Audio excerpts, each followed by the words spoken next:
అన్న tiffin gas లేదు. అన్న లంచ్ గ్యాస్ లేదురా. అన్న డిన్నర్ గ్యాస్ లేదురా. ఏంటన్నా ఎప్పుడు చూసినా గ్యాస్ లేదు అంటారు. అక్కడెక్కడో కొట్టుకుంటే ఇక్కడ ఎందుకన్నా గ్యాస్ లేదు అంటారు. ఇక్కడ అక్కడితో చంపేస్తారా మమ్మల్ని? ఇక్కడ స్విచ్ అయితే అక్కడ ఫ్యాన్ తిరగట్లే. ఇది అంతే. ఇప్పుడు ఏమైంది? ఆర్డర్ చేసుకోరా. ఆర్డర్ చేసుకోవాలన్నా గ్యాస్ లేదని చెప్పి ఆర్డర్ కూడా ఇవ్వట్లేదు అన్న. బయట హాస్టల్ మూసేస్తున్నాంగా. మూసేస్తున్నారా? నిన్నే కదా నా హాస్టల్ ఫీజు కట్టా. పోనీ నా హాస్టల్ ఫీజుని ఇచ్చేయన్నా. ఒక్కసారి హాస్టల్ ఫీజు కట్టాక రిటర్న్ ఎవరు రోయ్? అమ్మ ఓ పని చెయ్యి, ఇంటికి వెళ్ళిపో. విలేజే కదా మీది.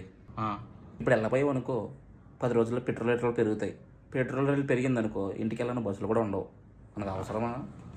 మంచిగా చెక్ అయ్యి ఇంటికి హ్యాపీగా ఇంట్లో హోమ్ ఫుడ్ కట్టెలు పోయి బా అదిరిపోద్ది. హాస్టల్ ఫుడ్ కన్నా బాగుంటుందిరా. వెళ్ళిపోయిన మాటని. చాలా అయితే మరి ఓపెన్ అయ్యాక చెప్తాను రా.